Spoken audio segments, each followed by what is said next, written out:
Hello and welcome to my studio. This morning I thought I would work on some jewelry today and go ahead and do a video showing how I make my Tree of Life necklaces. So this was probably one of my most popular designs this year. So I'm down to my last 6 on my website, so I thought I'd better get back to making some of these. So there's a few, I do them in different sizes, and there are a few different materials and tools that you'll need. So I like to do the frames with in bronze. It's been my favorite. I also do them in copper. I haven't tried sterling silver yet, but sterling silver and copper are both a softer wire just by nature, and bronze is a little firmer. And I I like having using the bronze because the firmer wire will keep the shape of the circle better. As you're working on them with the wire wrapping, if the wire's too soft, you can tend to misshapen your circle and it's not a circle anymore. So I start with the wire, and I use bronze 18 gauge half hard wire. And again, this comes in dead soft, but I use the half hard because I want it to be firmer for my frame. And you would use the same gauge if you did it in sterling silver or in copper. And then the other wire that I use is the same bronze wire, and that is in a 28 gauge dead soft. This one's the one I'm going to use to do all the wire wrapping, and it's going to harden over just working with it and touching the metal tools with it. It'll get work hardened and become brittle. So I like to start out with a nice soft wire. And I'll put the link to where I buy my materials on the description, because these are all made in the USA, and so I'll put a link to that. And then as far as tools go, you need a pair of flush cutters to cut the wire. They're flat on one side and beveled on the inside, so if my finger's the wire and I cut, then this end will be flat. And then I also use bail forming pliers. And I'm going to use the smaller side. There's 2 sides to that. And then you could also use, if you don't have those, but you might have a stepped, these are to form jump rings. You can use this, and then I'd probably use that second to the smallest size. Or if you don't have either one of those, you can use just regular round nose pliers, and then I would go all the way to the bottom there just for the size. You want the bail to be big enough that any kind of chain that you want to put through there will fit. So that's kind of how I gauge my size of the bail. Then you're also going to need, for the wire wrapping, if you need to straighten your wire, you can use these nylon to just, if your wire got crooked, you need to straighten it with that. And to form my bail, I use these chain nose pliers. They're flat on the inside and rounded on the outside. And then my favorite tool for wire wrapping are my bent nose pliers. They're flat on the inside again and rounded on the outside, but they're like a bent chain nose plier, I guess. And then you'll need a little ruler. I use a little 6-inch metal ruler to measure my wire. And then I like to have a little, just a little pin. Sometimes you need to separate your wires or move them over, and that's kind of handy to have. I also use some little tweezers to pick up my beads. The other material that you're going to need to do around the edge, I like to do that little frame, and I use ball chain to do that. And this one is number 3 size, which is 2.4 millimeter. So I think that is about, you need a mandrel. If you don't have a mandrel, this one's really heavy. If you don't have a mandrel, you can just use a bottle or something that is, maybe the size that you want your circle to be. And then you might need a block. If you need to flatten anything out, I use a rawhide hammer so that I don't mar the metal. And I think that's about it for tools. You'll need beads. So I like to use, you can use a variety of things. I like to use these semi-precious chip beads. So I'll use really small ones for the smaller frame, or up to really large ones for the larger frame. You could mix them up or do something different, but you wouldn't get very many beads if you tried to use the large ones on a small frame. So that's just me. And then you can also, I've done them where I want to do a certain color palette, and I don't have any show of those, but I will just go through my bead drawer and I'll get different shapes and sizes of the same color palette. And that's really a pretty design, or even a rainbow of colors. I've done that too, and those are really pretty. But what I'm going to show you today are just with the chip beads, which is what I use most. So I make 3 different sizes of frames. I'll put a quarter here so you can kind of see the size. For this one, I cut 7 inches of wire. This one's 6 inches, and this one's 5.5 inches. Like I said, you can do any size. For the smallest chips, I find it's hard to go much smaller than this if you want a lot of branches and all that on your tree.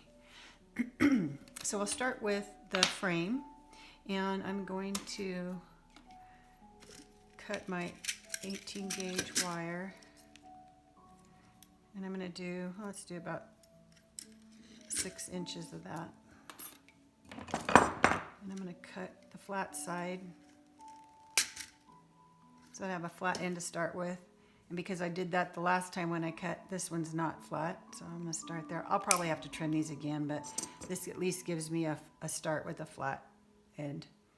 Okay, and then I'm going to take my baling pliers, make sure I'm in the frame here. And I'm going to go maybe 1/2 inch or 3/4 on the small side, and then I'm just going to wrap all the way around. So that's like that. Okay, and then I want to bend back on that to make kind of a neck. So I'm just going to do that. So now my bail is sitting on top of my wire.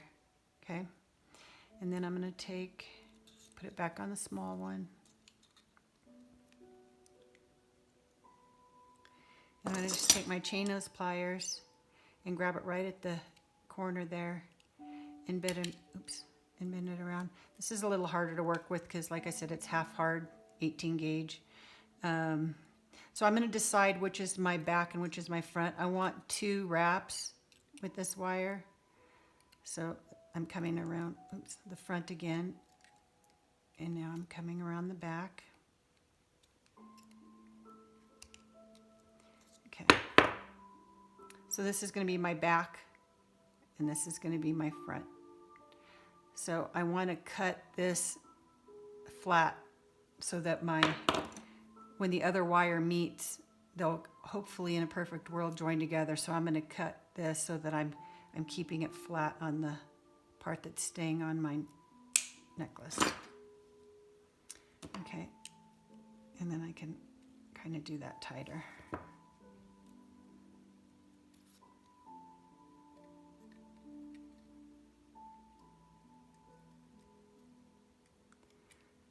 Kind of far away from it here. I'm out of frame because I've got to see what I'm doing here.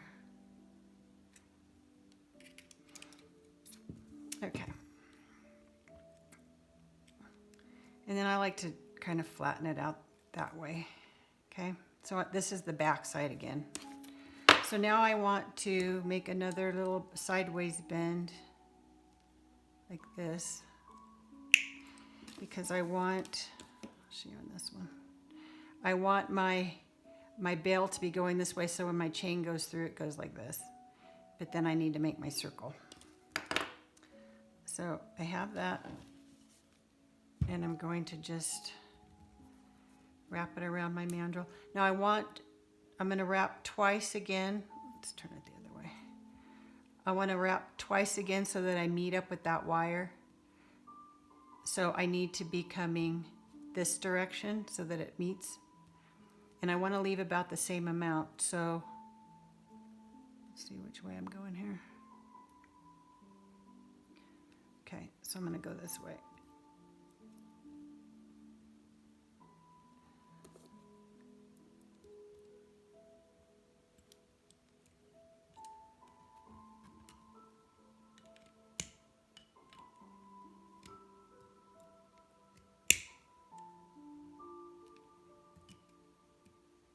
So I did once, and now I'm going to come around again.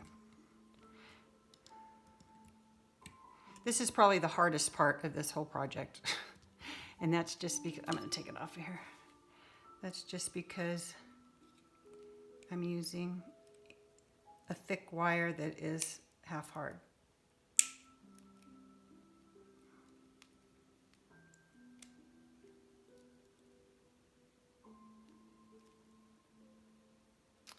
Okay, this one came out pretty small. Okay, so it's kind of wonky, you can see that. So I'm going to put it on here, and I'm going to tap.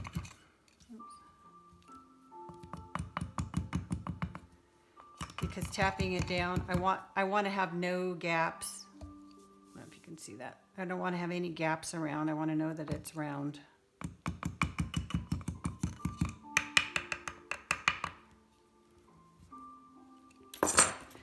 And then I also want to make sure that I'm even this way too. That looks pretty good.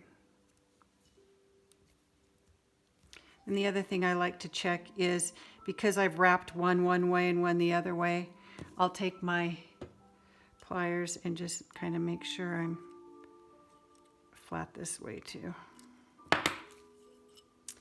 Okay, and then if you need to, if you feel like it's wonky at all, you can always just put it on a steel block just to make sure that I'm nice and level. Okay, so that's my frame. Then the next thing I need to do is cut my wire for my wire wrapping.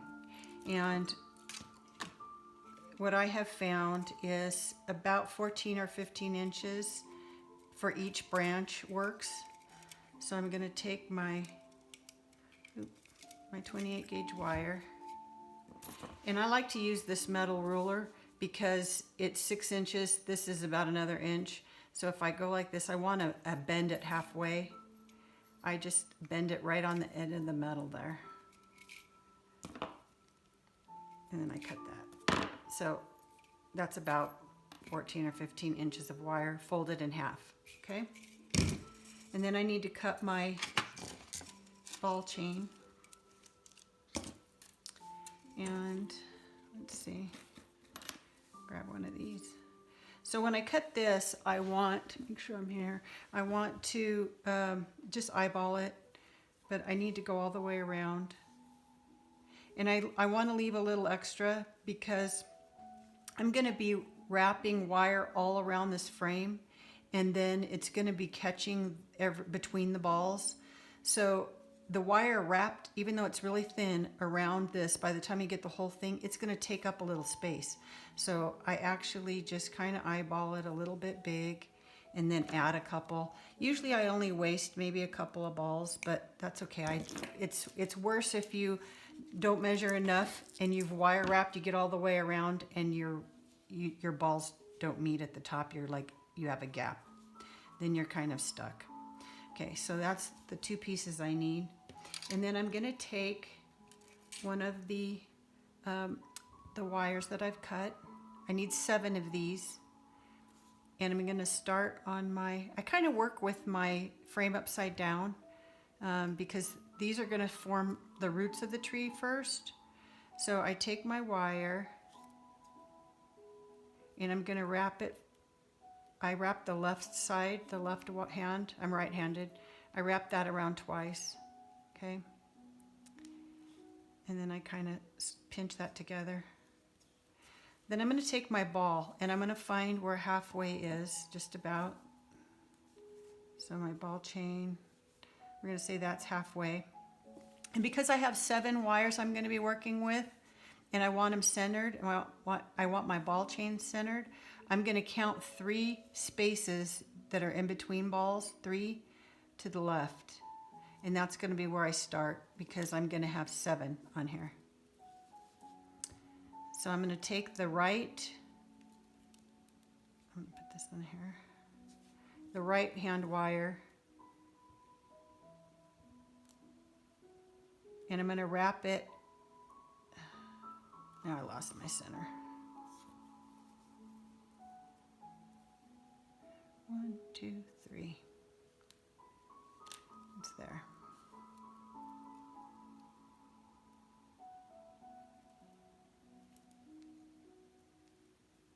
It's the hardest to get the first one on, but after that, I promise it's easier. So get that in there. So I'm going to take this one and I'm going to wrap it twice. And I've just figured this out because I've been working with the same size for a long time. So I know that 2 wraps in between each of the balls fills that gap. And then I don't want to do that very tight. I want to do them nice and same even tension. Get that out of my way. Even tension. I don't know if you can see that. Between the 2. Okay. And then I'm going to wrap. I know it takes about 5 wraps to get under a ball to the next gap. So because I'm going to be adding 7 wires in here, I'm only going to do about half that. So I'm going to wrap this 3 times. Just around the frame. And at this point, I'm not using any tools. I can do it without them. Or with if I want. So 1, 2, 3. Okay. And then I'm going to use these to just kind of push everything together so that everything looks nice and lined up. Okay, so that's under a ball just on the frame. Let me see if I'm showing this good here. Okay. So then the next one, I'm going to add in a new, before I do that, I'm going to take the wire that I started, the left hand wire. This is kind of hard to do. Okay. And I'm going to pinch those 2 together so you can kind of, can you see that? And then I'm going to take my pliers and grab, and I'm going to twist that 3 or 4 times.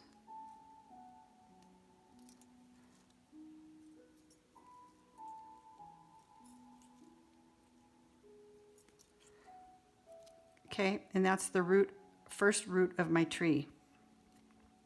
So the next one, when I want to add the next one in,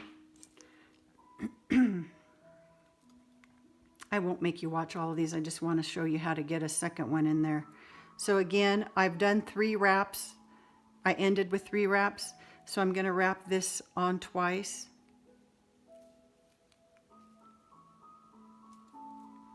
Okay. And then push it all over. And it helps to use the pliers to do that. Okay. And then I'm going to grab that right wire and grab over between the balls again. So I'm going between the next set. So I'm going to do it twice again. And again, not too hard. You don't want to pull these too hard, and you don't want to pull this, because ball chain is basically a little piece of metal, and imagine like a pinhead. It goes in one ball, and then there's a pinhead on the other end. It goes in the other ball. Ball chain, most of this is made in China, and it's maybe, it's base metal, so it's not like working with a nice sturdy solid metal, and so you might break those in between, and then you have to start all over. So you want to be kind of gentle with it and not pull these too hard and break the balls. Okay, so I've gone twice around the in between, and now I'm going to go again my 2 or 3 wraps on just the frame, and then I would twist it again, and then I would have 2 on there. So you could do that 7 times, okay? So once I've done that, the next step is I have my chain and my 7 things on there. So I want to take all of my wires and I use my pliers, maybe flip it this way, and I just start twisting them all together. I had started this one already, but you just twist them together, and however long you make, that's going to be the trunk of your tree. So I like to put a knot in the trunk of my tree, and so what I do is I'll put some on one side and some on the other, and I'll just not use all of them, and I'll twist, and then I'll twist the twist around. And just kind of keep twisting until you get a gnarly looking knot like that. Can you see that? Okay. Now, for my branches and the type of tree that I'm making, and this is where a design comes in, is this is where you get to kind of have movement and life in your tree. So for most of mine, what I do is I know I have 14 of these, is I'll divide them in half, and I'll put 7 are going to be branches on one side and 7 on the other side. So from here, you would start making all the larger branches of a tree, and then you know how then they branch out into smaller branches. So I usually grab, you know, a few, like here's 4. I'll grab maybe these 4 and give them a couple of twists. Now, everywhere you have a twist, you're not going to have beads, so you just have to be conscious of how long your branches are where there's not going to be leaves. So then I split that 4 into 2. So maybe then I twist, this is another branch that came off of the other branch. So I'll twist it a few times, and then that's going to be where I put leaves. And then I can do the same thing with these 2 and twist those a few times and split those off. So you're just kind of trying to, you know, imagine how tree branches look. And you can make one go a little longer. So I could maybe make this one be a little longer of a branch. So it's going to have less leaves at the end, but then I can kind of maybe bend it, you know, and curve it. Same with the roots. You know, you might want to bend some a different direction than the other one, that kind of thing. Okay, so you do all those on both sides until you have a real spidery looking thing like this. Get my ball chain off of here. So I've kind of arranged how I want my branches to go, and then I start putting the beads on.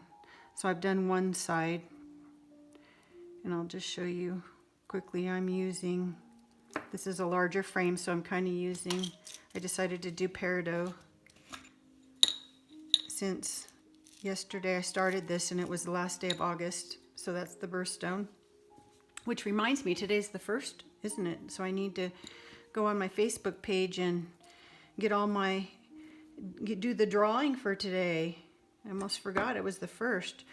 If you follow me on Facebook, then you know I do a drawing every month, 1st of every month. So let me put these on here, and then I'll tell you about that. But so basically, I'm on my next branch, and I'm just gonna, I use my wire, and I actually just poke it into the hole and then use these to grab the wire and put it on there.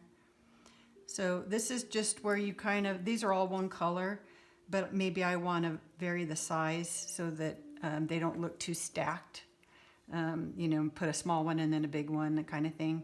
So I make sure that I go, oops, oh, I'm not working on the next branch here. This is the next branch. If you're doing ones that are like a rainbow of colors, or the one where you do all the same color but different shapes of beads, that's where the design too, you kind of just want to pay attention. Or if you need to fill in gaps, like maybe your branches are going to end up being farther apart and you don't want a big gap there, or maybe you do want a big gap there, then it just helps you decide how big of a bead to put on next. I can't see these very good because my head's really far away, and I don't think you want to see the top of my head. So you just do that. You just put them on until you get all the way to the end. So I need a couple more on here. Oops. My lighting's not the best right now for doing this. You want good lighting, and for video taping I have the lights off because otherwise I get a glare. So we'll do that. A glare or a shadow. You don't want to see glares and shadows. Okay, so that's enough on that one. So then what I want to do is I'm working this direction because I need to add this whole ball chain in. So I'm working this direction on this side, and the other side I'll be working this direction, okay? So I need to fill in between here and here with wire, and then I'm going to use this wire to fill in between this one and the next branch. So I only want to wrap this once just to keep the beads from falling off and pull it tight. And I'm just going to do that all the way around until I have all of my beads on my branches. That's how I work anyway. So I'm going to do that, and I have one here for sake of time that I have done all the branches. So all these are just wrapped once in the direction that I'm working in. Now the one thing you want to do even as you're doing this is always be aware of the size of your circle. If it starts to get off at all, you don't want it to become an egg. So you just keep an eye on it and make sure that your trunk of your tree is always lining up, unless you want it to be a crooked tree, but make sure that you're kind of balanced there. So let me get rid of this, and we'll move on to the next little step. So the next thing you want to do is start wrapping your wire to finish off your tree. I've seen somewhere they'll just wrap it a few times and they'll stop here. But I like it to have, you know, the little wires. I like it to fill in all the way. Plus I need them to put my ball chain on.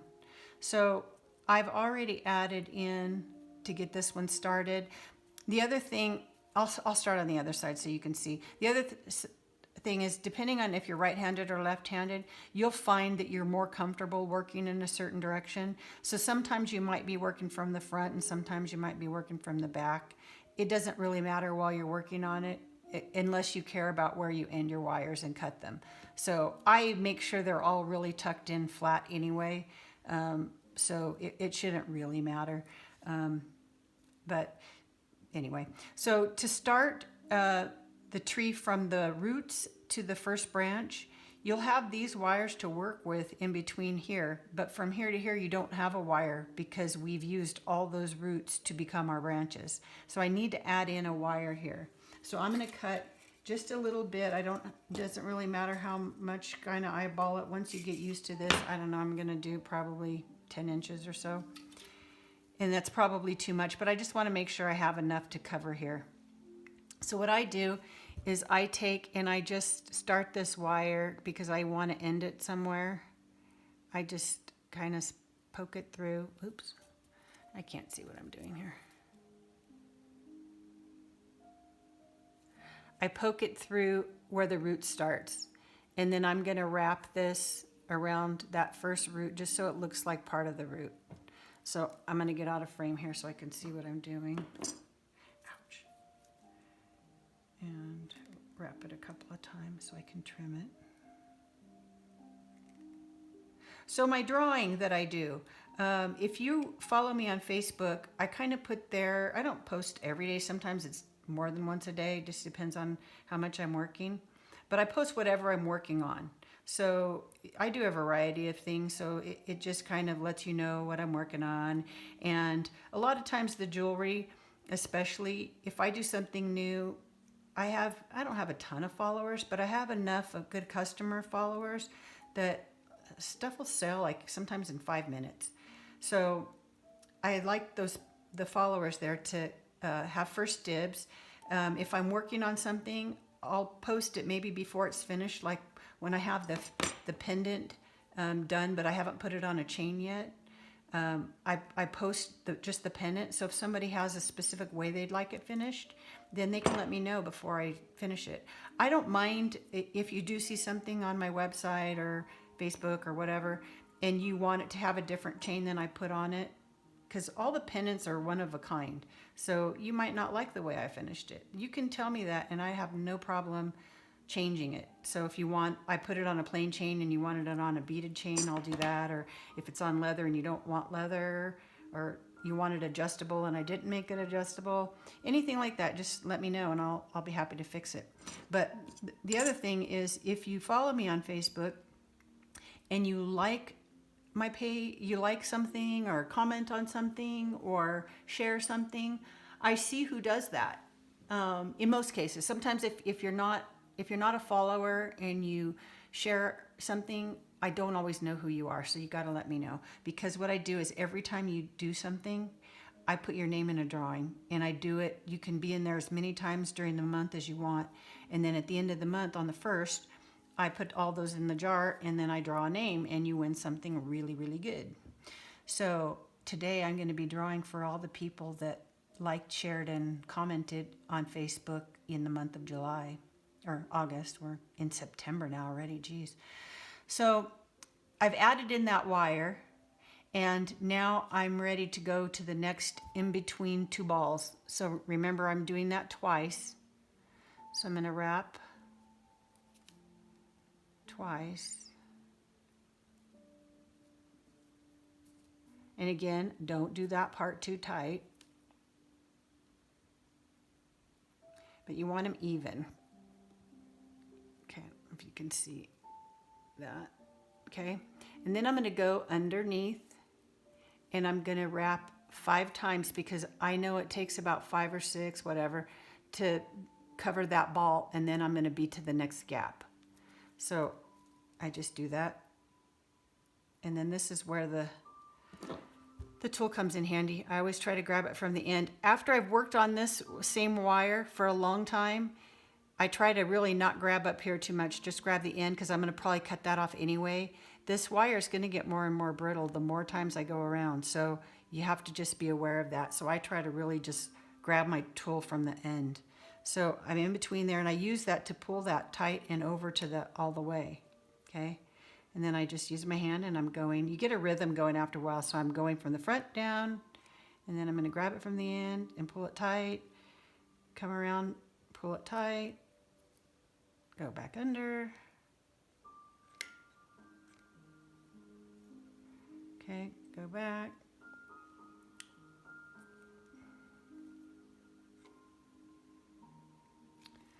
Okay, and every once in a while, maybe after every 3rd one or so, you're going to go and push those to the ones before, so that they all are nice and straight and lined up. I'm not going to do this whole thing because it'll take a while, but you just keep doing that until you get to where you want to start your next branch. So I kind of like to pull all mine up. You can have them start down here if you want big gaps in between your branches, you know, if you want to see daylight in between. It just depends. That's where the design part comes in. It's just whatever your preference is. I find myself, I tend to at least want these top ones to fill this gap up here. So I tend to kind of try to make them even.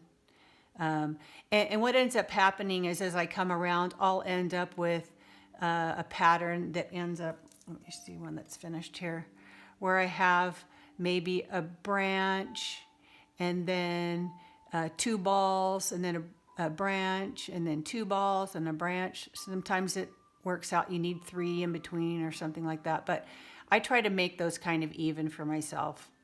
And then you can kind of just see how every wire is kind of lined up on the frame, and then there's 2 in between. So I try to keep the number in between the balls. I like to keep consistent, because you'll see that if you vary, you know, if you have 3 on one or 1, you'll see that it'll look really uneven.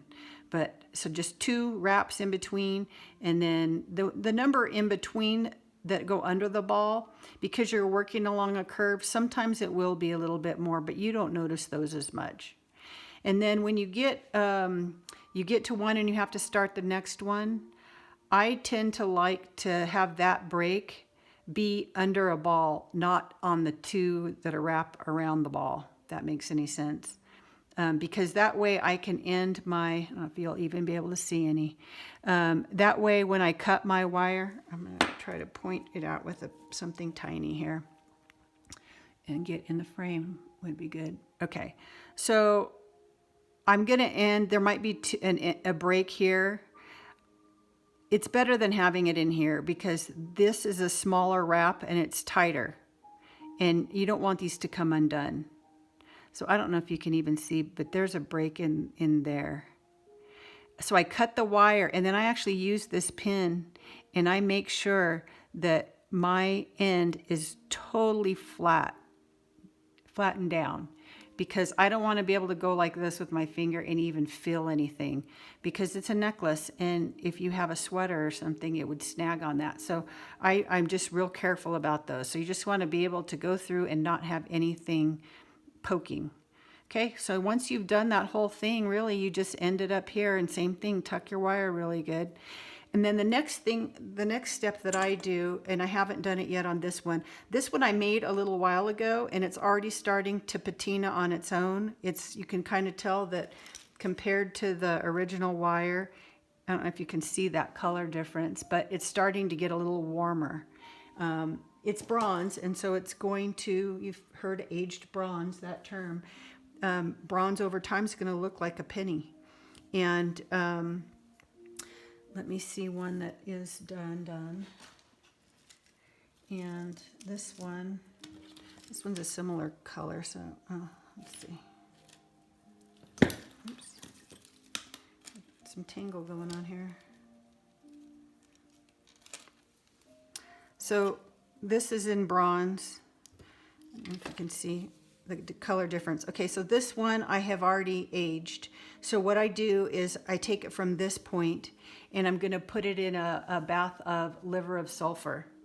And it smells like rotten eggs. It's a little chemical liquid that you mix with water, and it smells like rotten eggs. So, and it doesn't have a long shelf life. I keep it in a little, if I'm going to do more than one thing in a day, I'll keep it in a little sealed Tupperware thing so I don't have to smell it. But it's something that you can use, and then you just can use baking soda to neutralize it and then get rid of it. Or you can, if over time, it kind of is a yellow color when it's fresh, but then it'll go clear, and then it's nothing. It won't smell anymore. It's kind of neutralized, so then you can get rid of it.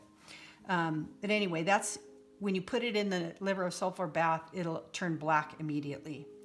And then this one, I've gone with my polisher and polished it up.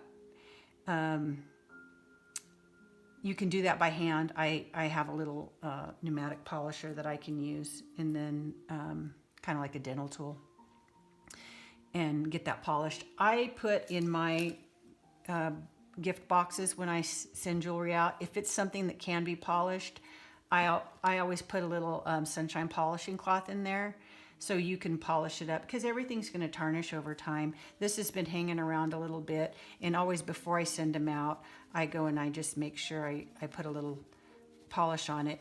These are intended to look aged. That's what the liver of sulfur does. It looks so much better, I think. I have it. It almost looks like gold when the bronze, before it ages. It kind of looks like 14 karat gold, but it won't last like that. You can see that it's warmed up its color. So you could leave it like that, but the ball chain, when you buy it, it already comes treated. This has a coating on it that's already the aged bronze color. So that's why it doesn't look like the wire that I used. But once I've put that in the liver of sulfur and then used my polisher, it all looks the same. And I kind of like that. It has a more finished, professional look, I think, when it's done, as opposed to if I didn't do anything and just ended it there.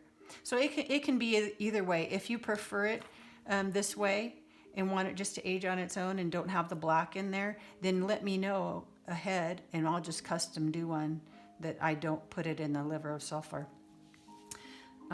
So let me show you real quick what I have done, just to get some ideas of how they can be finished, and then I'll have to work on some new ones. But this one is in turquoise, but it's in the more green shades of turquoise, which I like because it's a tree, right? And then that one's on the bronze. That's probably on the larger size. And I finished it on a metallic bronze colored metallic leather. So the color blend's really nice, but it's probably the least expensive way to finish it because of the leather. And then I just finish it off with a brass bead, and that'll also tarnish and warm up over time. But you know, you can use your polishing cloth and polish that up too. And then I've put 2 little beads on the end. This is adjustable, so you just put it on over your head and then pull on the leather, and you can have it be any size that you want. So I try to make everything as adjustable as I can, because you never know what you're going to be wearing, and you know, so how long you might want something. So I don't often find beads that have a big enough hole that can fit through the leather, but in this case, this one's apatite, and it's kind of that aqua blue color. And I happen to have some donut shaped beads that had a big enough hole, and then these are brass spacer beads from, I believe they're African.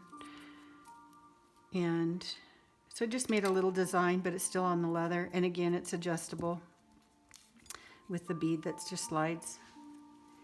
And then I have, this one I did is actually in copper. And the ball chain that I have for that one is a little bit bigger. So I used the bigger chips, and I really like the copper with turquoise. And these chips are more rugged. Sometimes you can find chips that are polished, and so they're smooth all the way around, even though they're odd shapes. But in this case, they're actually rough. And I kind of, you know, that's just a matter of person's personal taste, but I like how rugged this one looks. And then again, I did this one on a leather again, but it's with a metallic leather that's copper. I don't know if you can see that color very good, but it looks good with the copper. It's kind of, as opposed to the other one, you can kind of see the difference in this one's bronze and this one's copper. And that one again was adjustable with a bead. And then let's see, I have this one's also, this one is turquoise, but it is the smooth chips. So the chips are all different sizes, but they've been tumbled, so they're smooth. And it has some little tan and stuff in it too, a real natural look. It's kind of tangled up here. This one I did just on a simple bronze snake chain. And I don't always have these. I think I'm down to very few. They're whatever length they are. Most of them I think are about 18 inches, sometimes 20. But I get those at the gem show, and I think I'm just about out because we've had no gem shows in such a long time because of COVID. So anyway, that's a bronze one on a chain. And again, if you want a different chain and you see a pendant you like, just let me know and I can switch it. This one I've done on a beaded chain that I did in kind of a rosary style. So I used small turquoise chips for that one, and they're also tumbled. And then I happen to have some turquoise round beads that the colors looked really well together. So I just did, these are bronze links, so it's the same type of wire. It's in a larger gauge. I think I used 24 for this. And they're all wrapped, so they shouldn't come apart, you know, if you have kids and they pull on things.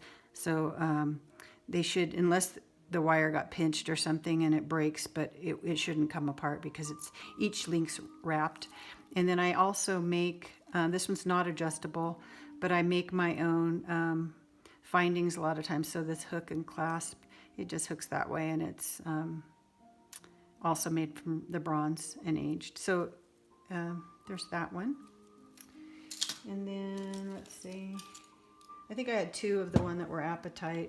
This one is in malachite, so it's that forest Kelly green color on the bronze. And this one you can tell this is aged pretty well.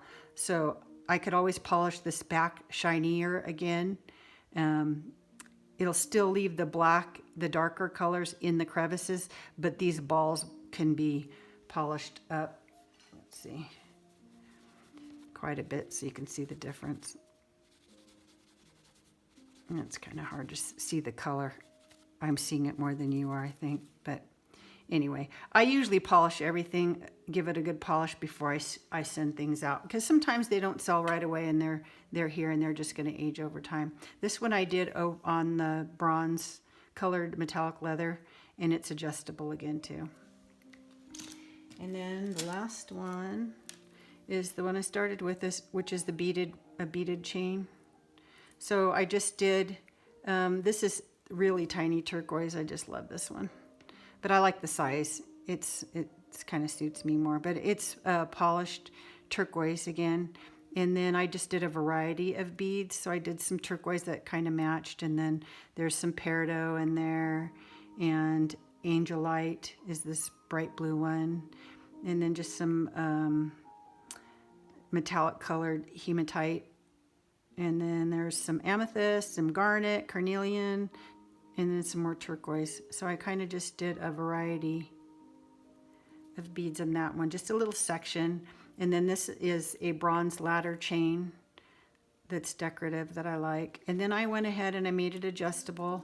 I do this kind of design a lot, where I'll put some beaded chain, some regular chain, and then some leather just to make it adjustable. So this one kind of started, I think it probably goes to 18 or 20 at the smallest, or a lot of times I'll do them down to 16 if I think it's a necklace that would look good as a choker. So I might do it where this part can be as small as 16 inches, and then the rest is leather that goes to maybe 32 inches. So you can wear them a lot of different lengths, because you never know what, you're gonna, it's kind of an investment in getting a handmade piece, and you want to have it a long time, and your tastes change and how you wear things. So this way you can wear it short or long. So that's about it. I think I'll put a link to my Facebook page, like I always do, in the description, if you would like to follow me on Facebook and join in the drawing that I do every month. And I'd love to hear your comments. If you like this video, give me a thumbs up, please, and post a comment. I'd like to see who's watching. And I'll put a link also to my website. On my website's kind of set up by collections. So like all the Tree of Life pendants are in one collection. All the heart necklaces that I'm working on, those all be in one. And there's stuff there now. I do earrings. Oh, that reminds me. So I also, I try to make earrings that go with everything. Not everybody wears earrings, but like, for example, where's the apatite one? So I'll do the necklace with the little beads, and then I'll make some earrings that go with that. So in this case, I've done like a miniature circle with the little bead ball chain, and then I used some of the same beads as a dangle. And then I actually make my ear wires too. So all the materials everything's hand done. So I made these to coordinate. I try not to get too matchy-matchy, but where they're at least coordinated in case you do like to have a set.